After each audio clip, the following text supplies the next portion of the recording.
만나면 참 반가운 것이고 좋은 것인 것 같습니다. 특별히 우리가 살다 보면은 젊은 시절에 청년과 또 처녀가 만나서 데이트하는 것 정말로 서로가 잊어버릴 수 없는 추억이 돼서 세상에는 그 사랑에 대한 이야기들로 가득합니다. 뭐 많이들 해보셨겠습니다만은 그렇죠. 그 남자와 여자가 만나서 이제 처음에 이제 마음에 들고 정이 통하면 눈이 통합니다. 그렇죠? 마음이 통한다 그러는데 그렇게 되면 이제 시작하는 것이 뭐냐 우리가 흔하게 얘기하는데 데이트라는 걸 하게 되죠. 데이트를 할 때 보면 만나는 거로 끝난 게 아니라 만남에 따라서 점점점 마음이 둘 사이에서 깊어지는 걸 알 수 있습니다. 깊어지면 깊어질수록 무슨 일이 일어나냐는 건 자명합니다. 만나는 횟수가 늘어나고요, 만나는 시간이 길어집니다. 그래서 횟수만 많아지는 것이 아니라 이제 시간이 길어지니까 점점 길어져서 저녁 시간 지나가고 캄캄해야 들어갑니다. 캄캄하게 들어가니까 그것도 아쉬워서 집 앞까지 데려다 주고 또 잘 있어 잘 가 하고 들어가고 나면 또 요즘 같으면 뭐 카톡 오고 전화 와서 어떻게 잘 자냐 어쩌냐 또 왔다 갔다 해야 끝날 만큼 사이가 깊어지면 깊어질수록 교제하고 함께 있고 싶어 하는 마음도 강해지고 길어지는 것 같습니다. 점점 강해지면 결론이 어떻게 나냐면요, 헤어지지 않고 그냥 한 지붕 안에 살자 그래서 결혼이라는 게 성사되는 것 같습니다.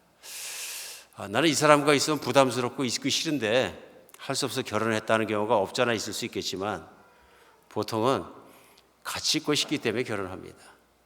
헤어지는 것도 아쉽고 또 사랑하는 사람이 없는 상태에서 세월이 가는 것도 싫고 아쉬움이 남으니까 결혼하게 됩니다. 다 그렇게 결혼하신 거죠, 그렇죠? 물론 살다 보면은 이제 마음이 똑같은 것이 아니라 마음이 달라지고 하면 좀 마음이 나눠지면 이제 같이 있는 것이 부담스러울 때가 생기면 큰일 난 겁니다. 어쨌든 무슨 관계든 간에 관계 속에서 사랑하면 같이 있고 싶습니다. 근데 사랑하는 사람들 헤어지게 되거나 띄어놓게 되면 굉장히 큰 고통입니다. 때때로 우리가 사랑하는 가족들이 헤어져 살게 되는 경우를 겪게 되는데요, 참으로 힘들고 아픕니다. 세상에 그렇게 힘들고 아픈 것이 없는 것이죠. 제가 젊은 시절에 중도에 가서 혼자 시간을 보낸 적이 있는데 우리 신혼이었고 이제 막 가 있는 동안에 이제 아들도 태어나고 막 그럴 때였었는데 길지 않은 기간이 한 1년 반 정도 되었지만은 그때가 제일 생각이 고통스러웠던 것 같습니다. 새로 결혼한 아내가 보고 싶은데 또 아들도 낳았다 그러는데 갈 수 없는 처지에 있어가지고 그 중동에 있는 공항에 나와서는 주말마다 앉아갖고 비행기만 쳐다보고 앉아있던 기억이 납니다. 고통스럽죠? 헤어진다는 것도 얼마나 고통스러운 일입니까? 성경에서 우리는 요한복음을 계속 같이 말씀을 주일날 나누고 있습니다. 우리 주님이 이 땅에 오셔서 제자들을 선택하셨고 제자를 만드시고 제자를 키우셨습니다. 그런데 이 제자들과 헤어질 날이 다가오자 우리 주님께서 분명하게 말씀하셨어요. 이제 내가 제자들을 떠나서 아버지께로 갈 날이 다가온 걸 아시고 이제 가야 되는 이유에 대해서도 설명을 해 주셨습니다. 제자들이 낙심하고 근심이 이만저만이 아니었다. 어쩌면 절망에 가깝지 않았을까 생각합니다. 예수님 3년 반 따라다니다가 이제는 예수님 가신다는 말씀 자체가 절망스러운 일이죠. 우리가 부부간에 살다가 신혼부부가 잘 살고 있는데 내가 출장 가서 3년 안 돌아오겠다 그래도 정말 앞이 정말 다 무너지는 것 같은 느낌을 느낄 텐데 우리 주님께서 가시겠다 하니까 제자들의 충격은 얼마나 컸을까 생각해 볼 수 있습니다. 이런 제자들을 13장 첫 절은 하나님께서 사랑하실 때 끝까지 사랑하셨다 그러고 14장 첫 절은 너희는 마음에 근심하지 말라 하고 말씀하십니다. 하나님을 믿으니 또 나를 믿으라 말씀하시고 14장부터 시작해서는 예수님께서 그런 제자들에게 말로만 그렇게 위로를 주시는 것이 아니라 확실히 붙잡을 수 있는 근심하지 않아야 되는 이유들을 쥐어주십니다. 그 중에 한 가지 제일 중요한 것이 뭐냐면 내가 가면 성령께서 오실 것이라. 성령이 오시면 그분은 다른 보혜사, 다른 돕는 분이시라 너희 안에서 나를 나타내리라. 그러므로 내가 너희를 떠나는 것이 아니라 너희와 함께 성령님을 통해서 성령님과 함께 내가 영원히 같이 있겠다는 약속과 함께 내가 너희를 고아처럼 버려두지 아니하리라. 그 말씀은 성령이 오셔야, 예수님이 떠나시고 성령이 오셔야 너희들 한 사람 한 사람 안에 같이 살게 된다 설명해 주십니다. 헤어지는 것이 아니라 잠시 헤어져서 근심하겠지만은 곧 성령님이 오시면 너희들 안에 내가 살아있는 것을 알고 그로 말미암아서 우리가 영원히 함께 살아가리라. 귀한 약속을 하셨습니다. 하나님과 동거하게 될 것이다. 하나님과 연합하게 될 것이다. 하나님과 함께 살 것이다. 그러므로 하루 이틀이 아니라 영원히 떠나가지 않고 너희와 함께 살겠다는 약속을 주신 것입니다. 이 말씀 믿으면 얼마나 큰 위로가 되겠습니까? 내가 가서 너희의 길에 와서 너와 함께 열심히 영원히 살아가겠다. 세상에 이거보다 더 큰 위로는 없습니다. 오늘 14장의 그런 모든 약속의 말씀과 말씀들을 지어주시고 15장 넘어와서는 우리 제자들에게 아주 소중하고 중요한 말씀하십니다. 그것이 뭐냐면 예수님께서 제자들 안에 사신 것처럼 제자들도 예수님 안에 살아야 되는 것에 대해서 말씀하신 내용입니다.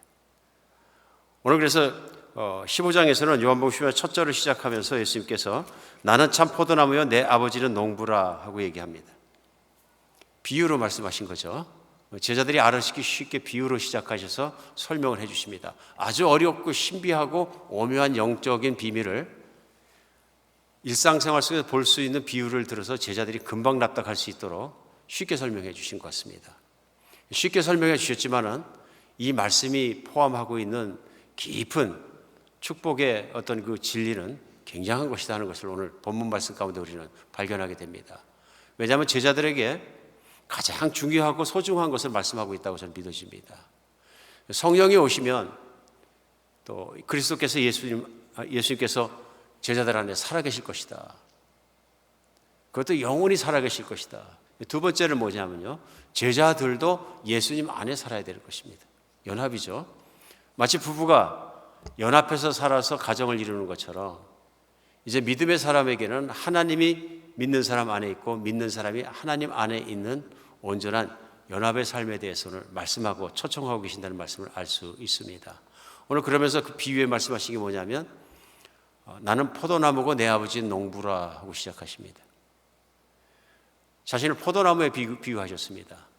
그 다음에 하나님을 농부에 비유하시고 자연스럽게 2절부터 계속되는 내용은 뭐냐면 제자들은 예수를 믿는 사람들은 그 몸에 붙어있는 가지라 설명하십니다. 2절부터 보면요, 물은 내게 붙어있어 열매를 맺지 아니하는 가지는 아버지께서 그것을 제거해 버리시고 물은 열매를 맺는 가지는 더 열매를 맺게 하려 그것을 깨끗하게 하시리라 말씀하십니다. 그 다음 4절에 보면 내 안에 거하라 나도 너희 안에 거하리라. 가지가 포도나무에 붙어있지 않으면 스스로 열매를 맺을 수 없는 것이 너희도 내 안에 있지 않으면 그리하리라 말씀하십니다. 상상하면 이해하기 참 쉽습니다. 그렇죠? 설명하시면서 예수님 포도나무, 제자들은 가지, 그 다음에 하나님 아버지는 그 나무를 건강하게 가꾸시는 하나님, 그렇게 설명하십니다. 이 비유가 제자들에겐 더더 실감나는 게 뭐냐면은 오늘은 저희가 자기 텃밭이나 아니면 자기가 앞마당 뒷마당에 포도나무 키우는 사람이 그렇게 많지 않습니다. 저도 신방 다니고 막 가정을 다 많이 다녀보이는데 포도나무 기르는 집은 아마 저희 교인 중에서 한 손가락 꼽을 것 같습니다. 한 3집 정도 제가 본 것 같은데요.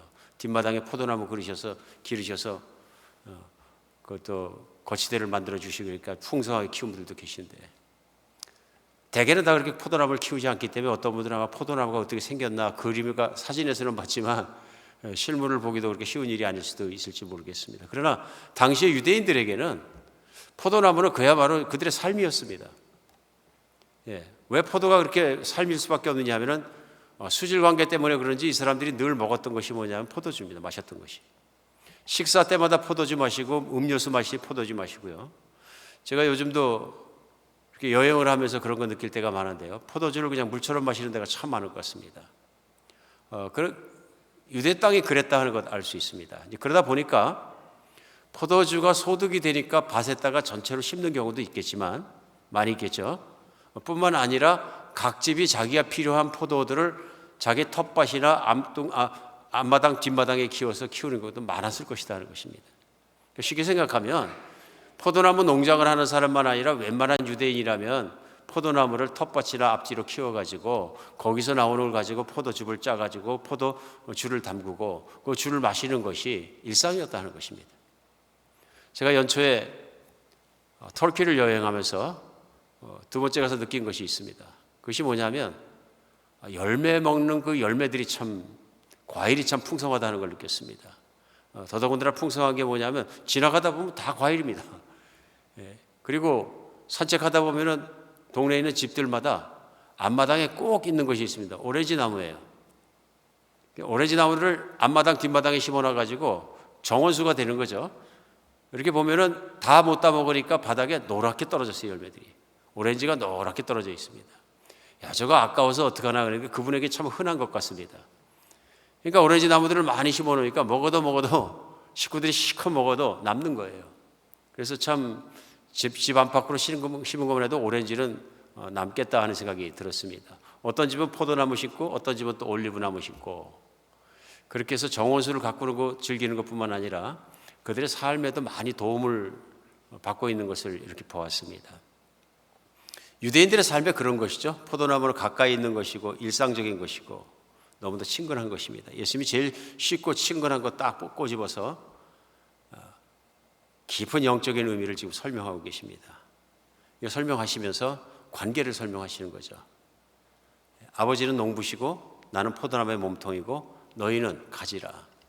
그러시면서 내게 붙어있지 아니하면 열매를 맺을 수 없느니라. 그 말씀을 시작합니다. 2절을 시작하자마자 한 말씀이 그거죠. 내게 붙어있어 열매를 맺지 아니한 가지는 아버지께서 그것을 제거해 버리시고 무릇 열매를 맺는 가지는 더 열매를 맺게 하려 그래서 깨끗하게 하시느니라. 열매를 못 맺으면 잘라버리시고 열매를 맺는 가지는 열매를 더 맺게 하셔서 그것을 깨끗하게 해서 열매를 맺게 하신다. 오늘 이 말씀이 시작되자마자 나온 말씀이 뭐냐면요. 농부인 아버지 곧 하나님은 열매를 기다리시는 분이십니다. 모든 나무를 심는 사람 농부의 입장에서 보면 열매를 기다리는 거죠. 그리고 오늘 본문의 마지막 절이 8절인데요. 결론적으로 8절에서는 이렇게 말씀해요. 너희가 열매를 많이 맺으면 내 아버지께서 영광을 받으실 것이요 너희는 내 제자가 되리라. 그리고 오늘 본문 말씀을 놓고 봤을 때 예수님께서 제자들에게 전하고 싶은 말씀은 열매를 많이 맺어라입니다. 열매를 많이 맺어라. 오늘 그러시면서 열매가 풍성하게 맺혀야 하나님 아버지께도 믿는 신자가 영광이 되고 뿐만 아니라 본인에게도 좋은 것을 말씀하고 계신 것을 알 수 있습니다. 여기서 우리 이제 큰 퀘스천 마크가 하나 나옵니다. 열매가 무엇일까 하는 것입니다. 포도나무니까 포도를 맺었겠죠. 근데 분명 오늘 말씀에 직설적으로 포도를 맺어라 그런 말씀은 아닌 것이 분명합니다. 열매가 무엇일까 하는 것입니다. 성경 안을 보면은 열매가 여러 가지 모양으로 나옵니다. 이제 대표적인 것이 뭐냐면 갈라디아서 5장 22절 23절에 보면은 성령의 열매에 대해서 사도 바울이 분명하고 구체적으로 하는 예를 들은 그 내용들이 있습니다. 사랑과 희락과 화평과 오래 참음과 자비와 양성과 충성과 온유와 절제 얘기하죠. 그러니까 사도 바울이 분명히 성령의 열매는 이것이니 하고 얘기할 수 있는 건 대표적인 걸 들었는데 대부분 이것이 뭐냐면 관계와 성품의 열매들입니다. 사랑도 그렇고 기쁨도 그렇고 화평함도 그렇고 오래 참음, 자비로움, 양성, 선한 것이죠. 착한 것, 충성과 온유와 절제 같은 것들. 이런 열매를 맺게 된다. 우리 지난주에 같이 말씀 나누면서 성령이 내 안에서 거하시면 우리가 참으로 하나님 안에서 바르게 살 수 있는 길이 열리고 또 우리가 은혜 가운데 사는 길이 열린다는 것을 함께 알아봤습니다. 그렇기 때문에 우리가 중요한 것은 뭐냐면 이제는 성령을 모시고 사는 사람으로 하나님을 모시고 사는 사람으로 하나님 임재에 대해서 바르게 반응하며 우리 성령의 뜻에 따라 사는 것에 대해서 우리 말씀을 나누었습니다. 오늘 예수님 말씀 14장에 이어서 더 구체적으로 말씀하고 계십니다. 그것이 뭐냐면 열매가 생긴다는 것입니다. 열매가. 성령의 열매와 같은 뜻으로 볼 수 있겠죠. 그런데 성경 안에서 이것만 열매가 아니라 많은 열매들이 등장합니다. 예배하고 찬양하는 것도 열매라고 말씀하십니다. 히브리서에서는 말씀하실 때 너희 입술의 열매로 찬양하는 것 그것이 열매라고 얘기합니다. 찬양하는 것이 믿음으로 말미암아 하나님께 드린 열매로 찬양하는 것들이 하나님께 영광이 되고 우리에게 복이 되는 열매가 된다. 그 다음에 우리 행실, 선함과 모든 행동과 섬기는 것들이 실제로 열매가 됩니다. 믿음이 열매를 맺어서 이제 그러한 행동으로 나타나는 삶이 열매가 되는 것을 알 수 있습니다. 그러면 우리 오늘 요한복음 15장에서 예수님이 말씀하시는 그 열매는 구체적으로 정말 전체로 뭘 의미하시는 걸까요? 사실은 그렇게 어려운 문제는 아닌 것 같습니다. 그게 뭐냐면은 몸통이 예수님이시기 때문에 가지를 통해서 맺히는 열매는 예수님이면 됩니다. 쉽게 생각하면 예수 열매가 맺혀야 되는 거죠. 오늘 포도나무를 심었기 때문에 포도나무에서 감이 열릴 리가 없습니다. 그렇죠? 포도나무를 심었기 때문에 포도나무에서 맺히는 열매는 포도입니다. 마찬가지고 예수님이 내가 포도나무라 그러셨기 때문에 그 포도나무에서 예수님의 나무에서 가지로 붙게 되면 맺히는 열매는 분명한 것이 예수님이라는 열매인 거죠. 이게 왜 중요할까요? 생각해 볼 필요가 있습니다. 자연인을 가만히 두면은 예수님 열매가 안 맺힙니다. 예수님 열매라는 것은 예수님 닮은 사람이 되는 것이죠. 누가 보더라도 저 사람은 예수님 사람이야. 이게 보이면 열매를 많이 맺은 거죠. 눈에 확 띄니까요. 근데 열매가 없으면 누가 보더라도 저 사람이 예수님 사람이지 뭐 누구 사람이지 알 수가 없다. 그러면 열매가 없는 거죠. 오늘 이 열매가 왜 중요하느냐 하면은 오늘 저희들에게도 너무 중요한 게 뭐냐면 하나님은 우리가 예수님 믿고 나서 그냥 단순하게 천국만 들어가면 그래서 끝난다는 것의 가르치심이 아니라 하나님께서 우리를 구원해서 예수를 믿게 하시고 믿었을 뿐만 아니라 우리를 참 영원히 살게 하신 그 분명한 그 뜻 가운데 중요한 구원의 목적이 여기서 발견된다는 것입니다. 그것이 뭐냐면 예수님과 같은 사람으로 변하는 것입니다. 인간의 가장 큰 문제가 구원되어야 될 이유가 뭐냐면요, 하나님의 형상이 망가진 일입니다. 창세기는 인간을 만들자마자 하나님께 만들면서 첫 번째 주신 것이 뭐냐면 하나님의 형상으로 지어주신 거예요. 그렇죠? 하나님의 형상을 닮게 지어주셨는데 인간이 타락하자 없어진 것이 뭐냐, 망가진 것이 뭐냐면 하나님의 형상이 망가진 것입니다.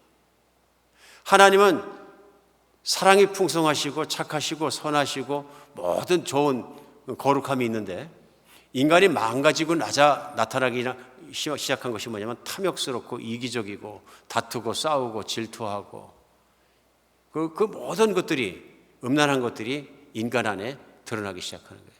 하나님의 형상이 아니라 성경에 나오는 마귀의 형상을 닮아가는 자로 변해버린 일입니다. 하나님의 구원은 자녀를 구원해서 영원히 살게 하는 것만 목적이 아니라 가장 큰 중심이 무엇이냐면 자녀가 변화되어서 하나님의 형상으로 회복되는 일입니다. 오늘 이 포도나무 비유 속에서 우리는 분명히 알 수 있습니다. 예수님께서는 이 설명을 하시면서 제자들이 맺을 열매를 기대하고 계십니다. 근데 그 기대는 예수님의 열매입니다. 예수님 같은 성품, 예수님 같은 삶, 예수님 같은 삶의 태도, 이 모든 것이 맺히게 될 때 하나님 아버지가 보실 때에 이는 내 자식이 분명하다. 마치 예수님을 보면서 하나님 아버지가 기뻐하셨던 것처럼 제자들을 보면서도 예수님의 순종, 예수님의 아름다운 예수님의 성품, 예수님의 삶을 통해 아버지의 영광 돌려드린 것처럼 제자들을 보면서도 그렇게 기뻐하시는 선하신 뜻이 제자들에게 일어난다 하는 것입니다. 인간의 최고 큰 행복과 기쁨은 하나님께서 복 주셔서 변하는 것입니다. 망가졌던 내 모습이, 부서졌던 내 모습이 하나님 보시기에도 선하고 착하고 이쁘고 하나님 꼭 닮은 모습으로, 마음에 흡족한 모습으로 변하는 것입니다. 오늘 예수님께서 이 포도나무라는 비유를 통해서 분명하게 말씀하시는 것이 너희가 나에게 붙어 있으면, 나하고 한 몸이 되었으면 반드시 맺혀야 될 이 열매가 맺힌다 그러시는 겁니다. 맺힌다.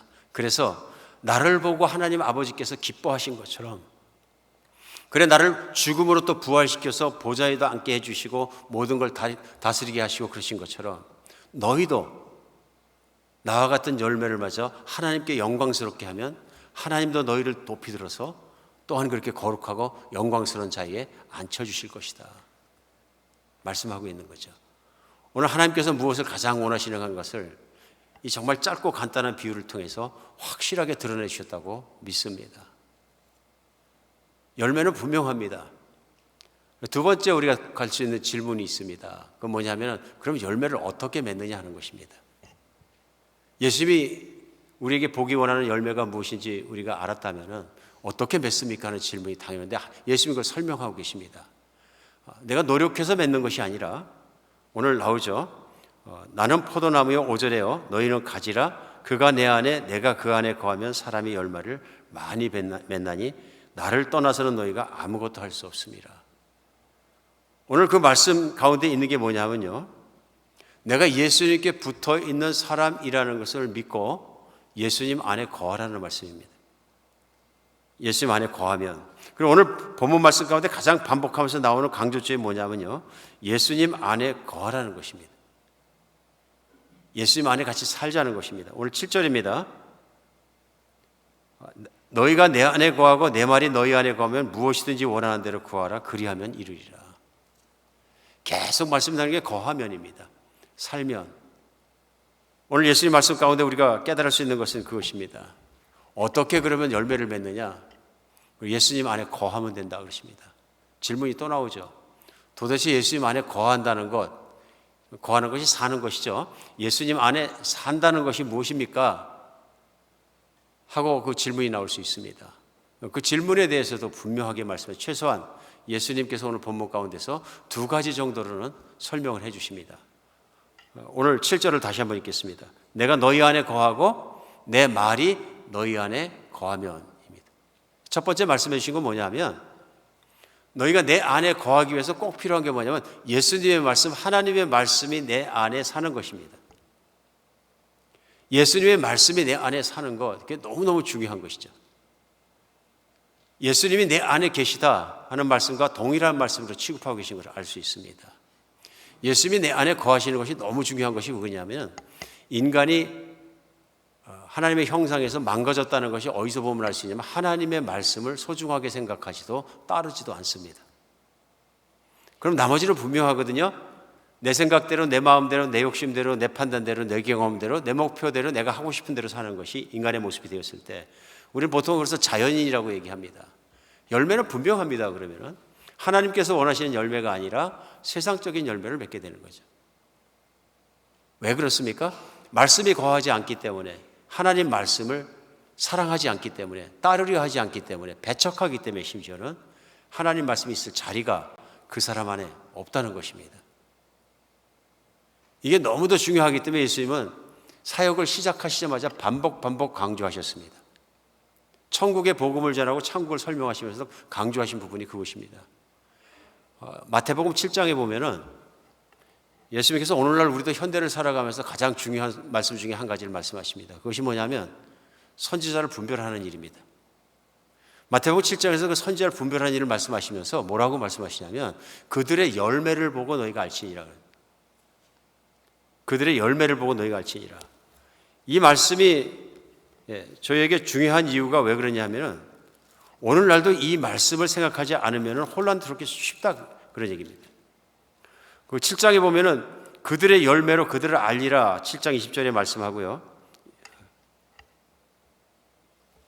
7장 21절에 보면 나더러 주여 주여 하는 자마다 다 천국에 들어갈 것이 아니요 다만 하늘에 계신 내 아버지의 뜻대로 행하는 자리야 들어가리라 하면서 설명하신 내용이 22절에는 그날에 많은 사람이 나더러 이르되 주여 주여 우리가 주의 이름으로 선지자 노릇하며 주의 이름으로 귀신 쫓아내며 주의 이름으로 많은 권능을 행하지 아니하였나이까 하리니 말씀하세요. 마지막 날에 예수님께서 재판장으로 서셨는데 많은 사람들이 와서 얘기하는 거예요. 주여 주여 우리가 주님의 이름으로 선지자 노릇하고 권능을 행하고 많은 귀신을 쫓아내지 않았습니까? 오늘 그런 사람들을 향해서 예수님께서 말씀하십니다. 그때 내가 그들에게 밝히 말하되 내가 너희를 도무지 알지 못하니 불법을 행하는 자라 내게서 떠나가라. 마태복음 7장 23절에 불법을 행하는 자들아 내게서 떠나가라 그 말씀은 예수님이 재판장으로 앉으신 시간에는 떠나라는 말씀은 뭐냐면 지옥으로 들어가라는 말씀과 동일한 말씀입니다. 그러니까 지금 무엇인지 모르지만 예수님을 주님으로 불렀고 예수님을 따르고 예수님의 이름으로 사역도 하고 예수님의 이름으로 기적도 행하고 예수님의 이름으로 능력도 발휘하고 또 눈에 괄목할 만한 어떤 일들도 많이 이루었다 하는 것을 예수님의 설명 가운데 금방 알 수 있습니다. 근데 예수님은 밝히 말한다고 말씀하면서 불법을 행하는 자들아 내게 떠나가라 그러십니다. 이 불법이 무엇이냐면 확실한 것이 있습니다. 불법은 바로 하나님의 말씀을 듣고 따르지 않는 자입니다. 말씀이 그 안에 없는 자, 말씀을 순종하지 않는 자, 말씀 안에 살아가지 못하는 자에 대해서 말씀하고 있습니다. 그래서 7장 24절에 그러므로 누구든지 나의 이 말을 듣고 행하는 자는 그 집을 반석 위에 지은 지혜로운 사람 같다. 나의 이 말을 듣고 행하는 자까지 묶어서 말씀하신 거죠. 오늘 다시 요한복음 말씀으로 돌아오면 우리 생각할 수 있는 게 뭐냐 하면요, 말씀이 믿는 사람 안에 거한다는 말씀은 단지 머리로 말씀을 알고 있다, 기억하고 있다, 이해한다가 아니라는 얘기입니다. 말씀이 예수님이시고 말씀을 믿고 예수님을 정말로 순종하는 마음으로, 기쁜 마음으로 그 예수님의 말씀을 따라가고 말씀대로 사는 걸 얘기하는 것입니다. 그 말씀이 생명이 되고 그 말씀 안에 살아가는 모습, 그것이 붙어 있다는 것이다. 그래서 오늘 예수님의 말씀대로 하면 그 말씀을 내가 머리로만 받는 것이 아니라 가슴으로 받는 것이죠. 하나님의 말씀이 내 마음의 가슴 속으로 떨어져서 나의 생명이 되고 내 인생이 되고 모든 것 걸고 나의 모든 정말 존재를 다 걸고 예수님을 따르는 것으로 내가 말씀을 존중하고 따라가게 됐을 때 우리는 예수님의 열매를 맺을 수 있다. 결국은 말씀의 열매를 맺게 된다 하는 말씀을 오늘 하고 계신 것을 알 수 있습니다. 오늘 예수님께서 요한복음 15장에서 두 번째 예수님 안에 거하는 길에 대해서 말씀하신 내용이 뭐냐면 7절에 다시 나오는 기도입니다. 7절 다시 한번 읽겠습니다. 내가 너희 안에 거하고 내 말이 너희 안에 거하면 무엇이든지 원하는 대로 구하라. 그리하면 이루리라 하신 말씀입니다. 내가 너희 안에 거하고, 예수님이 내 안에 거하는 건 예수님을 내가 주님으로 인정하고 받아들임으로 들어오셔서 거하십니다. 그렇죠? 성령 받고 예수님이 분명히 임재하십니다. 그때 중요한 건 뭐냐면 내가 또 예수님 안에 거해야 되는 것입니다. 그런데 예수님 안에 거하면서 첫 번째는 말씀이 내 안에 거하게 하라 하고 말씀하신 것이, 두 번째는 무엇이냐면 그렇게 됐으면 내게 구하라 말씀하신 거예요. 근데 그 앞에 있는 말씀이 뭐냐면 무엇이든지입니다. 저는 이게 중요하다고 생각이 듭니다. 무엇이든지 구하라는 말씀 속에 왜 예수님께서는 그러면 내게 구하라 하셔도 됐을 것인데 무엇이든지 구하라 하시는 것입니다. 저는 예수님이 말씀하신 무엇이든지에 예수님이 담아놓으신 귀한 뜻이 있다고 믿으십니다. 그것이 뭐냐 하면 예수님이 단순하게 우리가 기도하고 예수님께 아뢰는 것이, 예수님 뭐 큰 거 이거 제가 못하는 거 필요합니다. 우리 기도라고 하죠. 또 당연히 예수님께서 필요한 건 구하라고 하셨으니까 기도인 건 맞습니다. 근데 여기에 국한되지 않는 걸 알 수 있습니다. 무엇이든지. 그 말씀은 다른 말로 바꾸면 요즘 영어로 everything, 그렇죠? 너희가 구할 모든 것을 감사함으로 하나님께 아뢰라 하는 사도 바울의 말씀처럼 everything. 이 말씀 안에 뭘 포함하고 있습니까? 나와 모든 것에 대해서 다하자 하는 초청으로 받아들이십니다. 이게 예수님 안에 거하는 방법인 거죠. 이거 생각하면서 오늘 말씀 나누면서 화두에 청춘 남녀가 사랑하면은 헤어지기 싫고 또 같이 있고 싶고 하면서 연합되는 과정을 해서 같이 생각을 해봤습니다만은, 사람이 친해지면요 달라지는 것이 있습니다. 대화가 진지해집니다. 뿐만 아니라 상대방에 대해서 많이 알게 됩니다. 우리 상대방에서 아는 게 별로 없으면 친하다고 말하지 않습니다. 근데 많이 알게 되는 것만으로도 또 끝나지 않습니다. 믿을 수 있어야 합니다. 신뢰할 수 있어야 친해지거든요. 부부간도 마찬가지죠. 한쪽이 배우자가 비밀이 많아. 도대체 모르겠어. 근데 만약에 도대체 모르겠는 사람이 사랑한다 그러더라도 상대방은 얼뜻 사랑한다고 말이 안 나올 수도 있어요. 신뢰하지 못하기 때문에 그렇습니다. 그렇죠? 우리 사랑하는 사람끼리 그렇게 비밀이 그렇게 많은 것이 꼭 서로 교제하는데 도움이 안 됩니다. 도움이 안 되고 거리를 자꾸 멀어지게 하고 아주 잘 많은 경우에 오해를 만들게 됩니다. 그렇게 되면서 관계가 나빠질 수 있다는 것입니다. 비밀이 많다는 것이 그런 것이죠.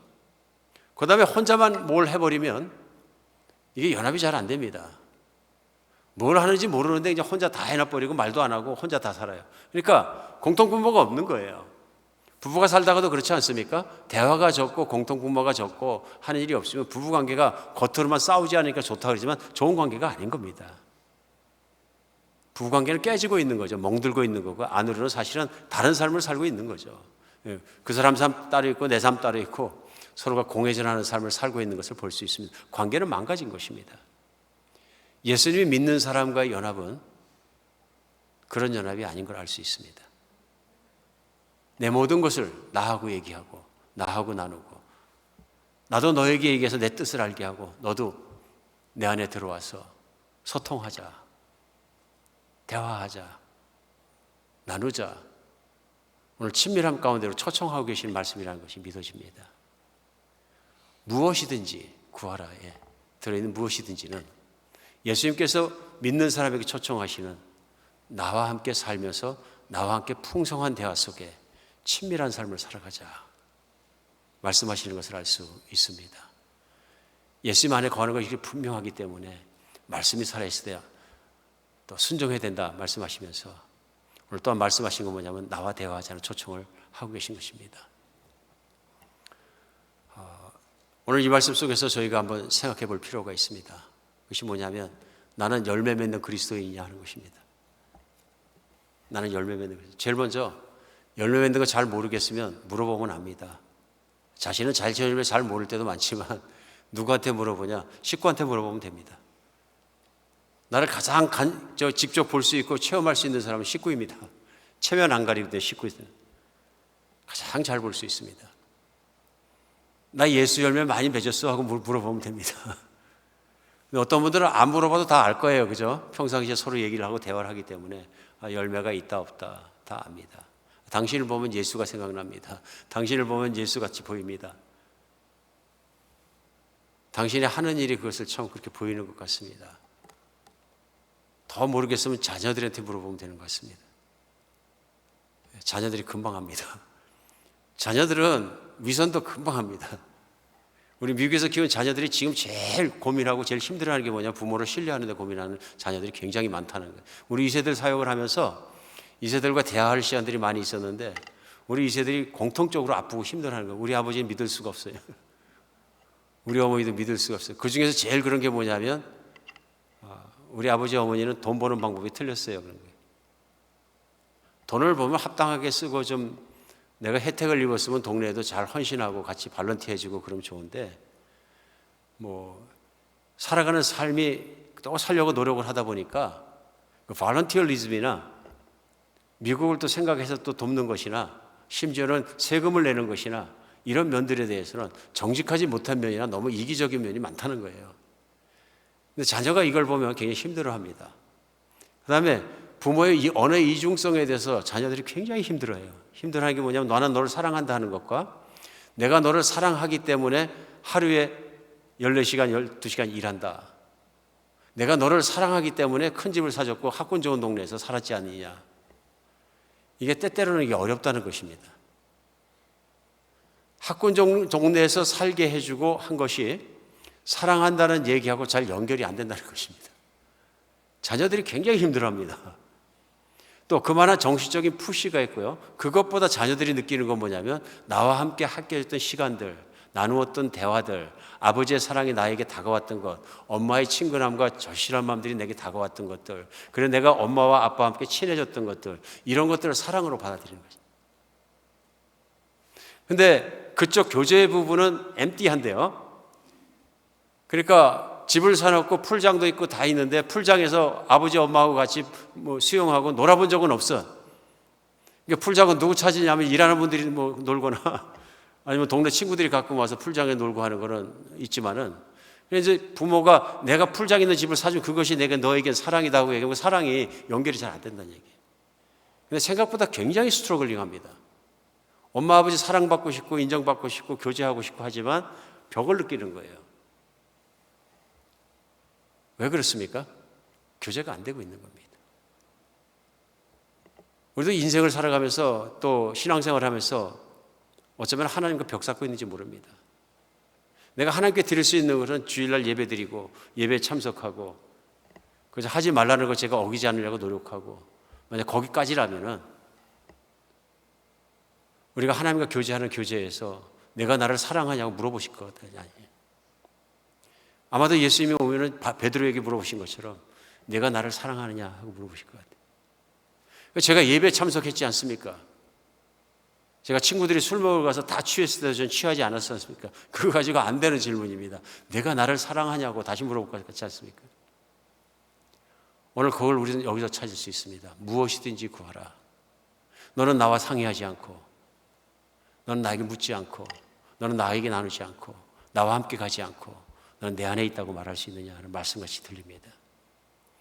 오늘 삶을 살아가면서 나는 예수님의 열매를 맺는가 얼마나 지난가 우리 생각해 봤을 때 내 열매가 무엇인가 분명히 알 수 있습니다. 또 열매가 맺히지 않았다면 분명한 것은 나와 예수님의 관계 속에 내 예수님 안에 거하는 것에 대해서 실패하고 있는 내 신앙생활 때문인가 아닌가 오늘 생각해 볼 필요가 있습니다.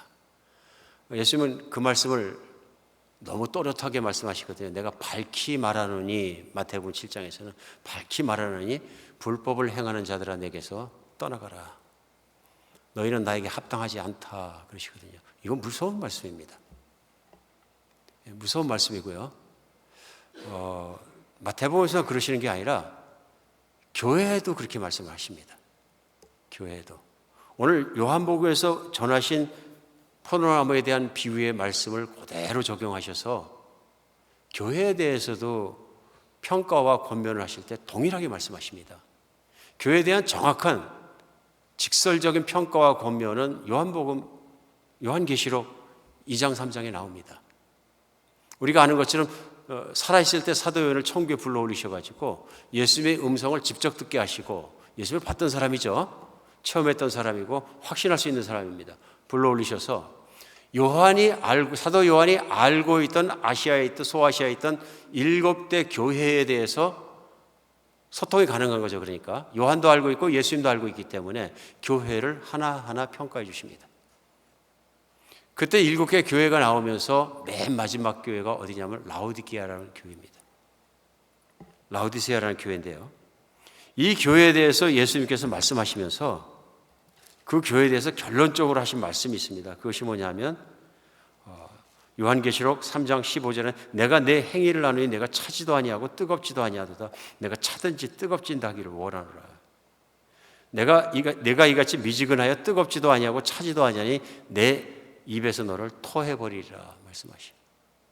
교회에 대해서 말씀하십니다. 교회 교인들의 태도가 예수님을 향하여 뜨겁지도 차갑지도 않기 때문에 결론은 뭐냐면 느끼해서 입에서 담고 있지 못하시니까 그냥 토해버리겠다 그러시는 거예요. 그러니까 내가 밝히 말하니 내게서 떠나가라 하시는 것과 내가 너를 토해버리겠다, 버린다 하시는 말씀은 동일한 말씀으로 들립니다. 내가 너를 취할 수가 없다. 그런 말씀이죠.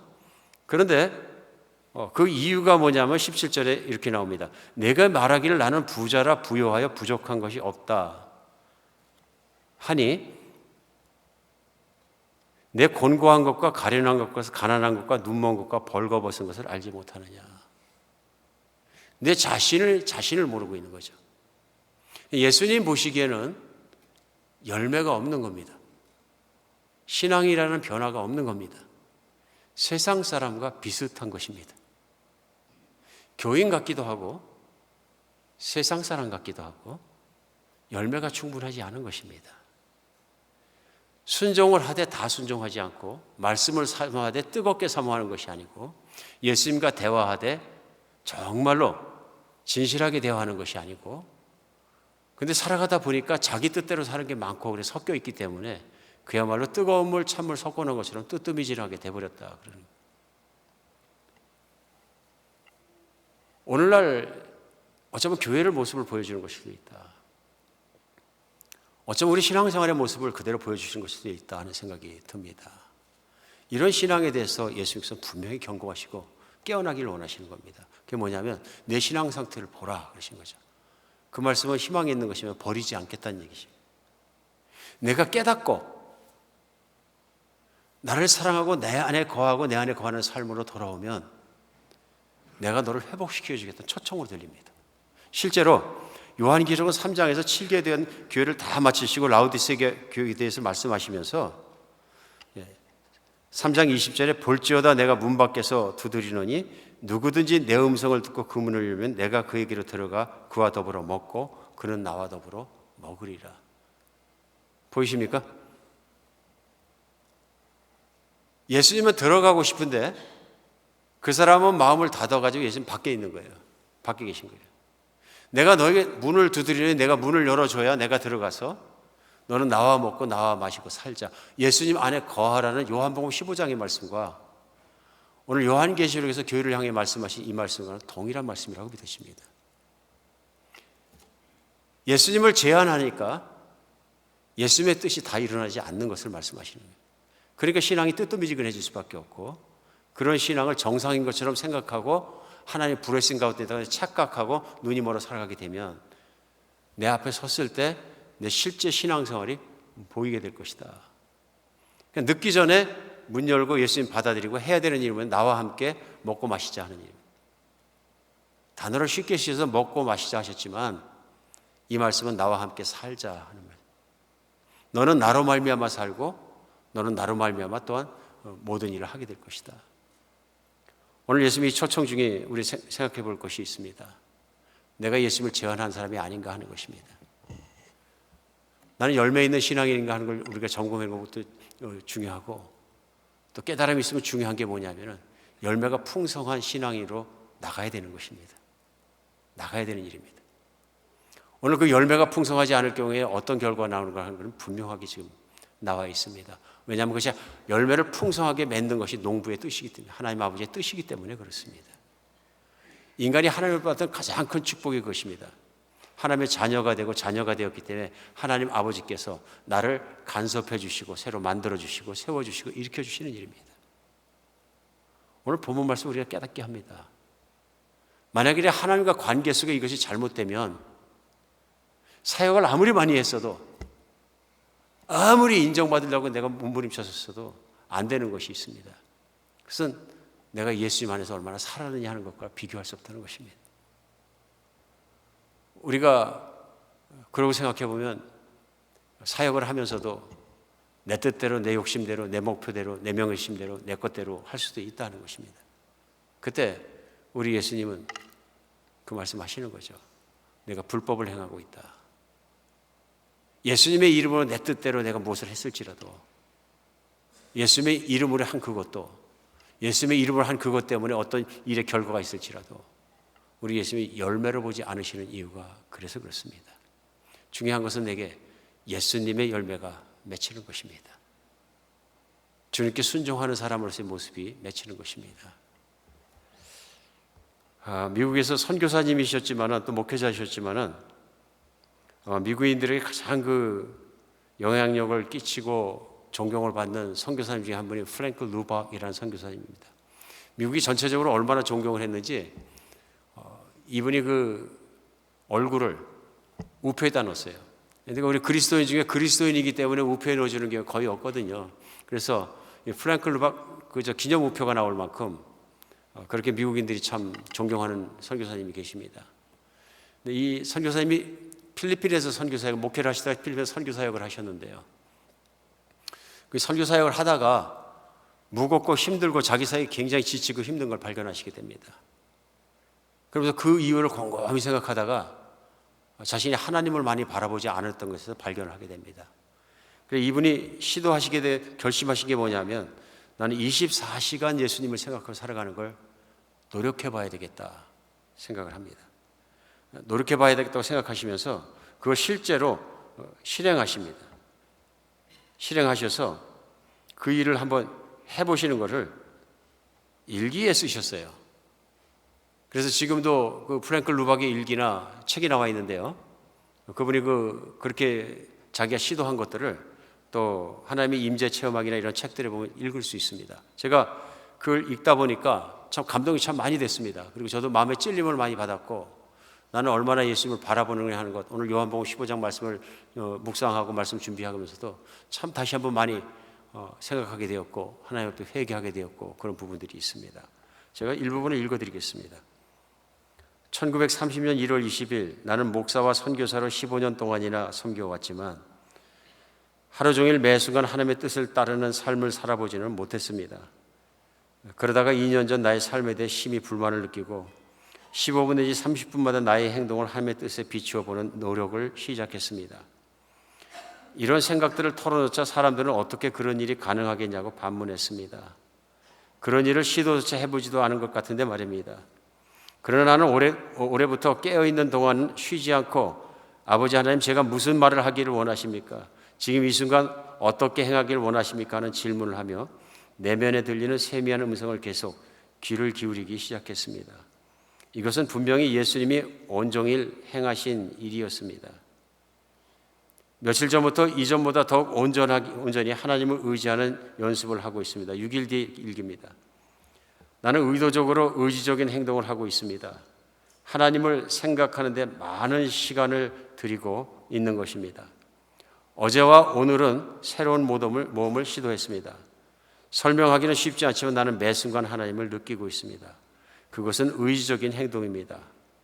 지금 타자기가 자판을 두드리는 손가락을 하나님께서 붙들어 주시길 원하고 내 발걸음을 축복하시길 원하며 말하는 내 입과 음식을 먹는 내 턱을 지도하시기를 의지적으로 선택합니다. 이 프랭클 르박 선교사님이 일기에서 반복 강조하는 게 뭐냐면요, 의지적으로 노력합니다 입니다. 예수님을 바라보고 그분을 생각하고 그분의 말씀을 따라가기 위해서 나는 노력을 많이 합니다. 하나님. 그래서 내 의지를 많이 사용합니다. 우리 예수님을 믿을 때 성령 충만해지면 내 의지와 관계없이 막 뜨거워지고 막 그런 걸 많이 생각을 합니다. 오늘 이 부분에서 참 의외다는 생각이 듭니다. 물론 프랭클 르박 선교사님은 성공하셨습니다. 예수님을 24시간 바라보는 그 삶을 사는데 많이 성공했다고 6개월이 지나고 세월이 지나가는 일기를 보면 볼수록 더욱더 뜨거워지고 확실해지고 활기차지고 예수님을 분명히 붙잡고 따라갈 수 있고 성령의 열매인 사랑과 기쁨과 희락과 이런 걸 다 맺으면서도 삶의 결과인 사역의 결과들을 아름답게 맺어가는 그 삶을 살았기 때문에 세계인의 문맹을 퇴치하는 리터러시를 없애는 운동에 앞장서서 일하고 복음을 전하다가 세계적으로 선한 영향력을 많이 끼치신 분으로 이 땅에 살고 주님께 가셨습니다. 증거인 거죠. 여기서 우리 생각해 볼 것이 있습니다. 오늘 요한복음 15장에서 예수님께서는 내 안에 거하라 하고 명령을 반복해서 하시는 일입니다. 이게 저절로 되는 일 같으면 명령하지 않으셔도 됩니다. 가만히 있어도 됩니다. 그리스도인이 예수만 믿고 교회만 잘 참석하고 가만히 있으면 열매가 저절로 맺는다는 얘기예요. 아닙니다. 거하라라고 자꾸 명령하시는 건 노력하라는 말씀입니다. 노력하라는 말이에요. 힘들어 노력하지 않으면 안 되는 것인 것이죠. 우리는 많은 경우에 신앙생활 하면서 그냥 성령 충만 받아갖고 찬양하다가 안수받고 아니면 어떻게 해서 집회 참여해서 충만함 받고 뜨거워지고 그것만 사모를 하게 되는데 진짜 중요한 건 여기 있습니다. 내가 노력해야 됩니다. 내가 노력해야 됩니다. 성령 충만도 말씀 충만이고 성령이 내 안에 충만하게 거하시면 내가 온전하게 하나님께 의지할 수 있고 내가 온전하게 하나님을 의지할 수 있다는 건 내 믿음이 커진 것이고 그 모든 것이 선순환되면서 안에서 일어나는 건 말씀이 충만해지고 말씀을 사랑하게 되고 말씀을 더 묵상하게 되고 더 깊이 따라가게 되면 하나님이 기뻐하시면 내 삶을 통해서 일어나게 되고 하나님의 기적도 더 체험하게 되고 모든 하나님에서 임재하시면 내가 더 많이 누리게 되고 그것들이 드러나게 되는 것입니다. 오늘 우리 신앙생활을 살아가면서 내가 만약에 신앙생활에 뜨뜻미진하고 열매가 맺힌 것이 보이지 않는다면 오늘 하나님의 말씀이 나에게 주신 말씀을 들려드리는 것 같습니다. 하나님의 말씀이 내게 충만해지기 위해서는 말씀을 자주 듣고 말씀을 많이 듣고 깊이 듣고 말씀을 많이 읽고 또 깊이 읽고 우리 주님의 말씀을 정말 주님의 입에서 나온 말씀으로 딱 붙잡고 그 말씀을 바르게 이해하며 주님의 말씀으로 온몸으로 받아들여야 돼요. 온마음으로 받아들이고 그 말씀을 따라가야 됩니다. 하루 온종일 정말 주님을 생각하며 살아가고 주님을 따르고 예수님이 아버지의 말씀을 따라서 아버지를 생각하며 따라갔던 것을 산다면 예수님의 열매가 맺힐 것은 분명하기 때문입니다. 열매가 맺히려고 대굴대굴 굴러서 맺히는 것이 아니라 내가 예수님을 사랑하고 예수님을 따라가고 예수님께 의지하려고 노력하면 노력할수록 예수님의 열매는 자동적으로 맺히게 된다는 것을 오늘 말씀 속에서 분명히 알 수 있습니다. 여러분과 저의 신앙이 그렇게 되는 여러분과 제가 되었으면 좋겠습니다. 이것이 하나님의 소원이고 우리를 바라시는 그 아들을 피 흘려 죽도록 목숨을 내놓으신 하나님의 뜻이라고 믿어집니다. 오늘 우리 신앙생활을 점검하면서 우리가 정말로 주님께서 내 안에 충만히 거하시도록 그 말씀이 거하시고 또 내가 기도 생활에서 게을리하지 않고 우리 주님과 늘 대화하며 사는 교제의 삶으로, 친밀한 삶으로 돌아서는 여러분 같이가 되었으면 좋겠습니다. 기도하겠습니다. 예, 하나님, 삶을 살다가 말씀도 정말 사랑해서 가까이 가지 않고, 말씀도 건성건성 듣고 읽고, 그러다 보면 바빠지고, 바쁜 삶 속에서 주님의 말씀 많이 떠나고, 또 기도하는 시간도 짧아지고, 기도도 별로 하지 않게 되고, 이 세상에 내가 꼭 할 수 없는 것만 하나님께 기도하게 되고, 주께 그것만 요구하고 나면 다 했다고 생각하는 신앙생활을 반복하다 보니 우리의 삶에 열매가 없는 것을, 예수님의 능력도 예수님을 닮은 흔적도 어디도 볼 수 없는 것을 발견하는 경우가 종종 있습니다. 주님, 이 시간 같이 하여 주시어서 저희들의 마음이 온전히 주님께 돌아서게 하여 주시옵소서. 예수님이 생명이신 것과 예수님이 정말로 나를 영화롭게 하시는 것과 내가 정말 섬기고 오래 살아갈 것은 예수님밖에 없다는 것을 분명히 믿고 주님 안에 살게 하여 주시옵소서. 주님 안에 온전히 의지하고 살게 하여 주시옵소서. 말씀 안에 거하게 하여 주시옵고 게을르지 않게 하여 주시옵소서. 다른 것은 몰라도 주님을 사랑하고 그 말씀을 찾아가며 주님과 대화하고 기도하는 모든 것에 게으르지 않게 하여 주시옵소서. 우리 주 예수 그리스도의 이름으로 기도합니다.